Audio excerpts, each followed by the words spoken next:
అమెరికాలోని టెక్సాస్ రాష్ట్రాన్ని వరదలు ముంచెత్తాయి.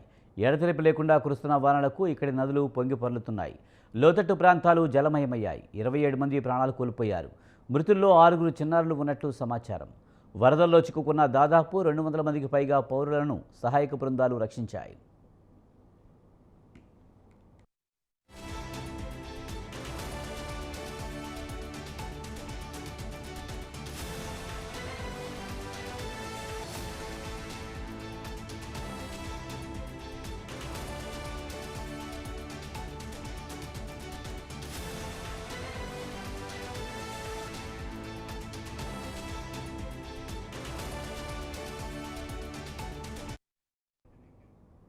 మరోవైపు కేర్ కౌంటీలోని గ్వాడాలూప్ నది ఉప్పొంగి సమీపంలోని మిస్టిక్ క్యాంప్ వేసవి శిక్షణా శిబిరాన్ని ముంచెత్తింది. దీంతో శిబిరంలోని 23 మంది బాలికలు గల్లంతయ్యారు.